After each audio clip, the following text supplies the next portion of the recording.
we'll keep the introduction to a minimum because details of the speaker are already in the souvenir book.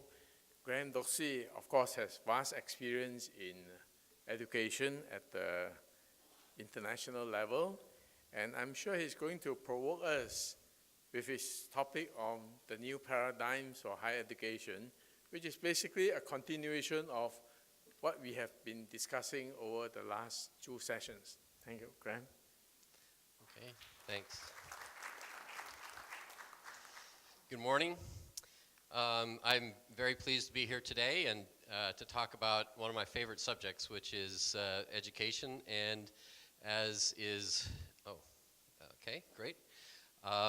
Noted in the program, I'm currently focused on education reform, so it's one of my favorite things to discuss. Today, I want to focus on the learner for the reason that is evidenced in this quote by Eric Hoffer. I don't know if any of you follow him, but back in 1973, he wrote this book called The Reflections on the Human Condition, and in there he says, in a time of drastic change, and I think we could all agree that we live in a time of drastic change, in particular around education.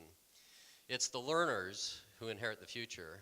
The learned find themselves, and he said it another time, beautifully equipped to live in a world that no longer exists. Part of our job is to make sure that we are prepared to live in a new world, but more importantly, prepared to help learners to inherit the future. Part of the new paradigm, I think, combines the old and the new. I think so far this morning we've had, Donald had the no tie, and there was a no tie, but a traditional. I'm a little bit of a mix between old and new, and I'm too old to actually be new, but hopefully some of the things I'm thinking are too new to be called old. So in the 21st century paradigm, we've got to have a little bit of both. Okay, there's going to be some old, and there's going to be some new. In the old part, in particular, the creation of knowledge, research and development will always be important. There needs to be somebody pushing the edge of the envelope to create knowledge. But, and I want to point out the images that are here. There's a real difference between the building and then people getting together. Learners are involved in a contact sport, okay? This is not just something that can be done remotely, in a completely effective way. So these learners have to be together at some point in time in order to maximize the outcomes. So you have to have institutions that focus on learning and the learner. And you have to have some that are going to be focused on research. That won't go away no matter how much innovation is taking place. Both have to be vibrant, or will be vibrant, in what I see as the way that education is going in the future. Research and development needs to be vibrant, but focus on learners and helping the learners to become lifelong learners is a very big and important thing as well. Now the shift in the paradigm is, this is a narrow study, and unfortunately for you, I'm coming with a United States of America kind of bias. All my data comes from the US, so it's not completely reflective of everything in the world, but it's an example.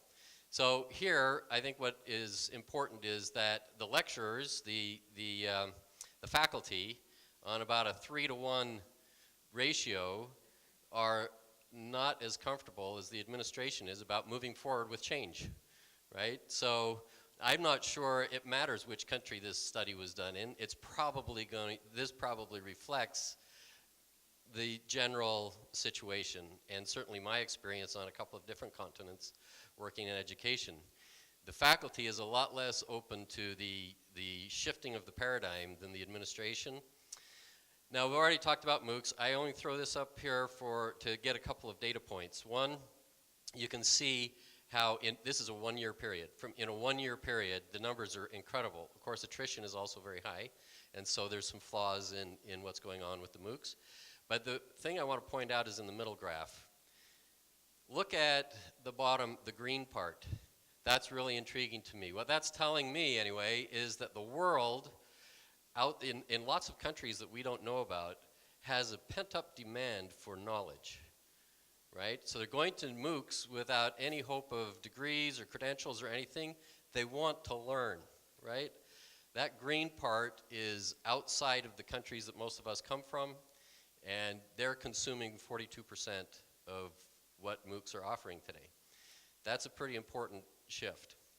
So learners have a thirst for knowledge.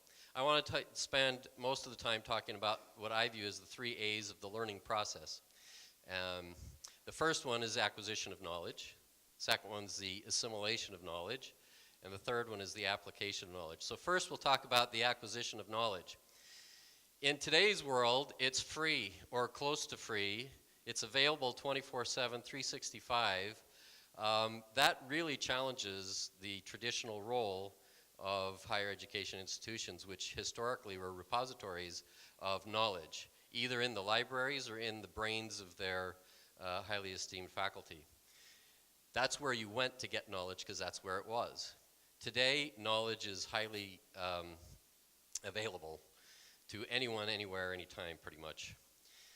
The use of knowledge is part of what identifies a knowledge-based or service-based economy. One of the ironies, though, is that in a knowledge or service-based economy, it's not knowledge that's being valued, okay? And maybe you want to challenge me on that one, but in a knowledge-based or services-based economy, what's happened to the value of knowledge? How much do we pay to acquire knowledge today? Look at the first point, nothing. The more we get into a services-based economy, the lower the price of knowledge becomes. And so that's why I would argue that knowledge is not the highest valued asset.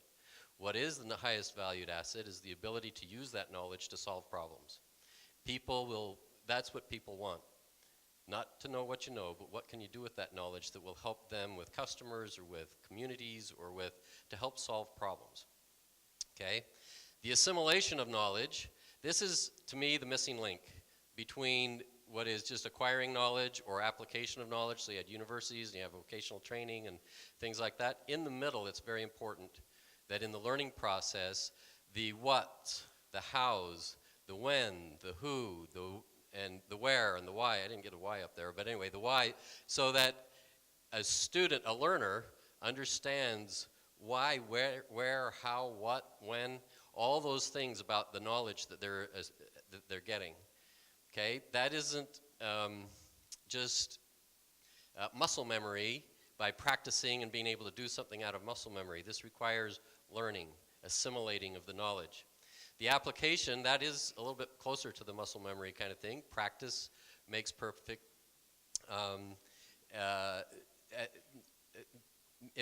Practice makes perfect is something we've all heard of, but it's not because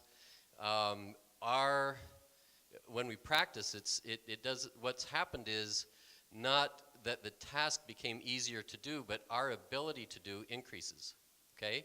And so some of that is muscle memory, but it becomes more than that if it's relevant to something in particular real life situations. So you're not doing something just to do something, but you're doing something to solve problems, for example. And lastly, the application of knowledge is most effective when there is a mentor or a coach, and that you're learning under a master. Now, I'm going to use the word later in the presentation of apprenticeship. I know there's risk with that because some people might think that I'm suggesting we leave the current education system and go back to apprenticeship. I'm a let's use old and new guy, okay?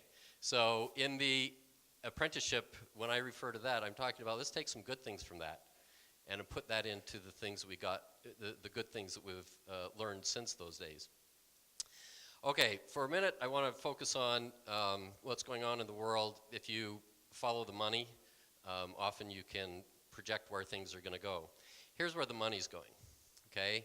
And this I'm using to reflect quality. I want to get into a quality versus quantity conversation for just a few minutes.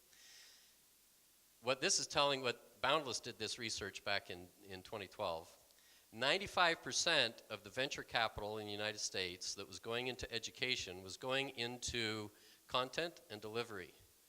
Things that are disassociated with credentials, assessment, certification, that sort of thing. 95% of, and to Donald's presentation this morning, very little going into pedagogy.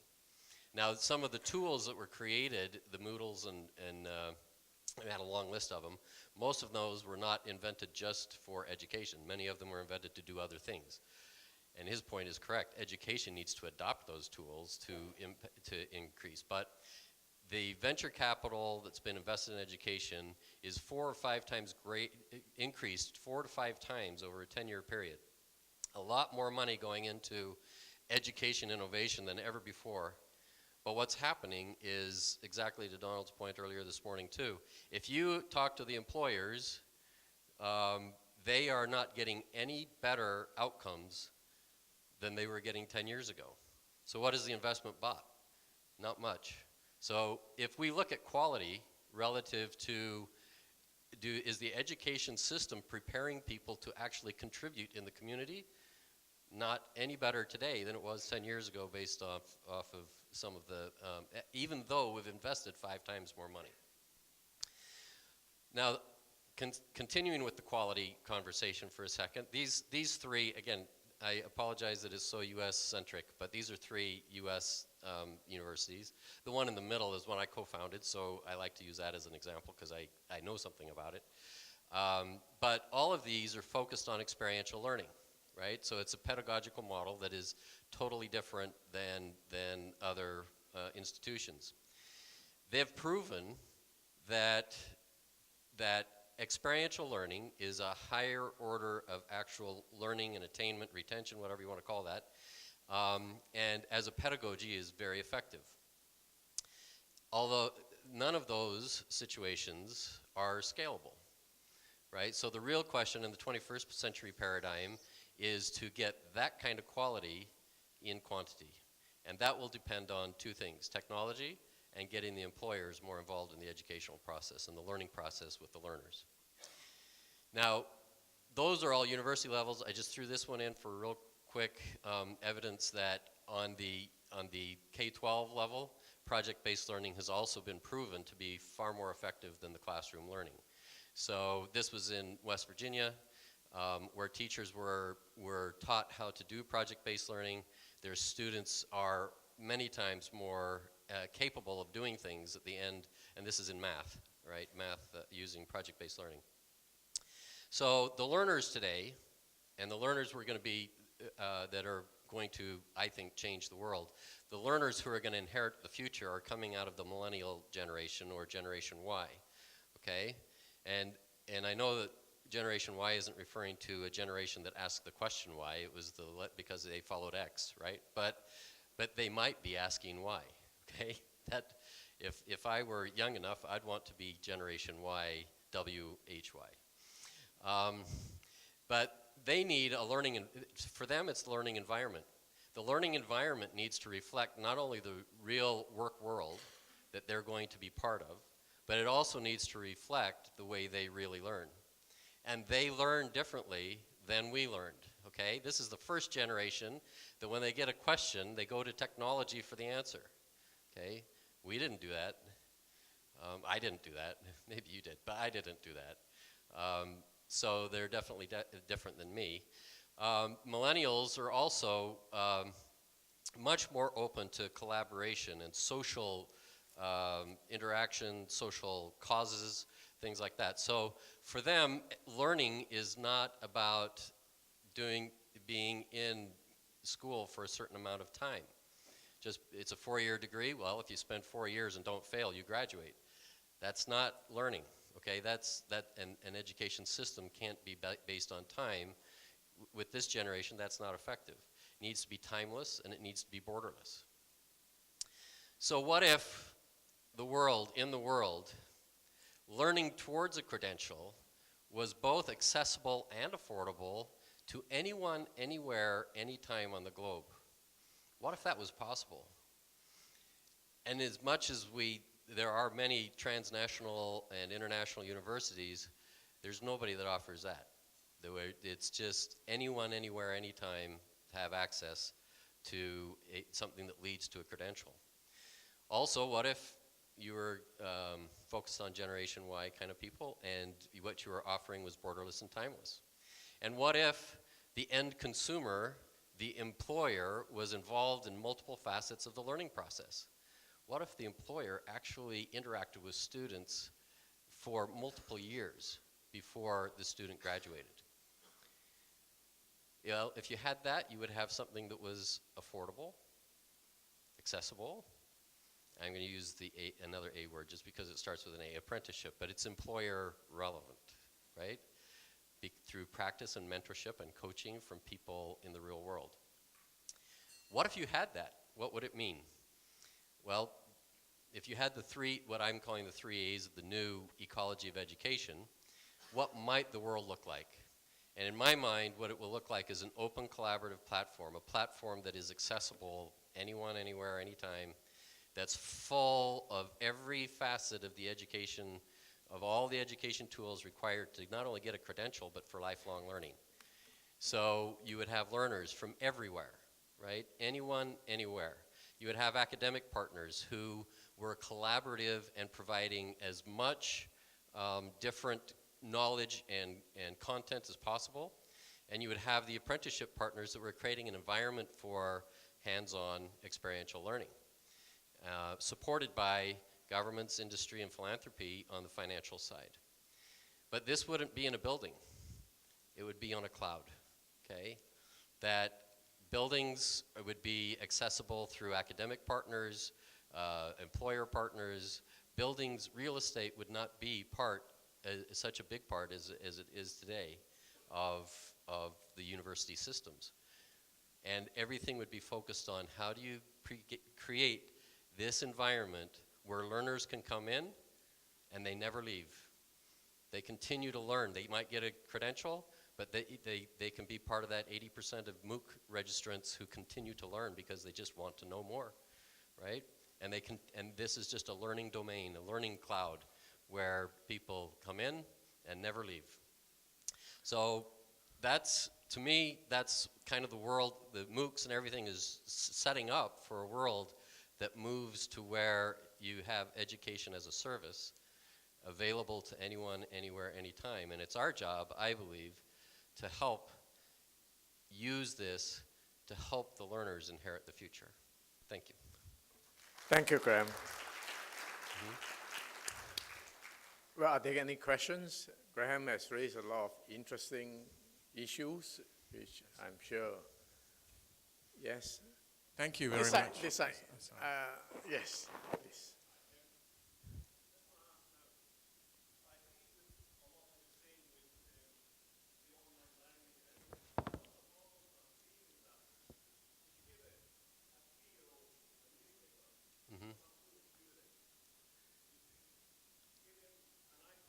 Uh-huh. Yep. Of the kids that we have these days, they'll socialize on Facebook, they'll socialize on YouTube, they'll socialize everywhere else. You tell him to go out and play, he'd rather sit on his Xbox. And with that, they lose the ability to communicate with random strangers. They lose the ability to socialize in an interview. And I'd like to see, what your thoughts are on people actually losing that interaction with other people, where they'd rather stick with their own. No, I appreciate that question. And early in my presentation, I think I made the point that learning is a contact sport, and it can't be done completely through a machine, although that helps enable and facilitate. But in the model I'm talking about, that's part of what the apprenticeship, both on the academic side and the apprenticeship partner people, are creating. So there's project-based learning, challenge-based learning. I don't know if people are familiar with the challenge-based learning thing that Apple's been working on, but challenge-based, project-based learning, which is hands-on and team-oriented. You're never by yourself. You're always with other people. And in that global cloud, you could be teaming up with people from different countries, for example, right? So you can't get through the system without playing in the sandbox well with others, right, in that environment. It's a really critical part of that learning process. So what you're using is technology to make it available and affordable, but there's still going to be elements of interaction. It has to be a blended learning model. It can't just be one or the other. It has to be both. Yes? Yes, actually, I would like to give an opportunity to those who have not spoken before first. Okay. Okay. Is there anybody who would like to ask a question or make a short comment before I pass the floor? Yes, Bill. What's your thoughts on how to get the employers to engage in that model? Oh, wow. I think I don't have enough time. That is the dearest subject to my heart. When I created Newmont University, it was founded very much focused on that one thing. And when I've talked about building, and I built that there, and I did some things in Malaysia, and when I proposed having those partnerships with the employers, the pushback I got every single time was, that's really hard. You're going to have a hard time with that. Don't forget about the unemployment figures that you saw. The employers are the ones who are suffering, okay? You've got balm. You've got medicine that they want. That's the easiest part about this whole thing.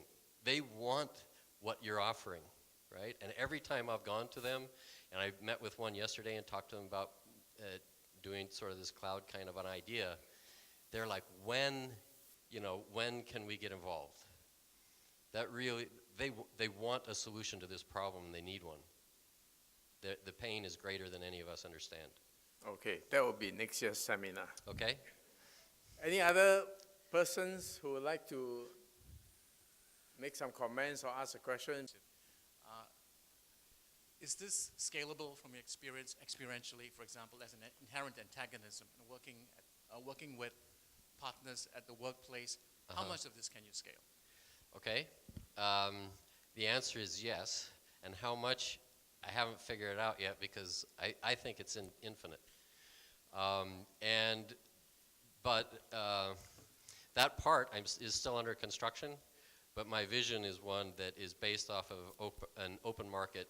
And another way to explain it would be, think of, are you familiar with eHarmony? You know, I'm a US-centric thing, and eHarmony is a sort of a matching dating thing, right? Think of a mix between eHarmony and Google Maps inside that cloud. So a student fills out not just an application, but a who am I, right? What do I want to be? And then you have some algorithms in there that are matching, right? And so what you get is, here's route 1, route 2, route 3, route 4, that can get you to that company and that career, right? Okay, thank you. Yeah. I think I have to close this session, but we are going to continue on this topic, actually, if you look at your program. So please keep your questions or comments for the next session. Thank you very much, Graham. Yes, thank you.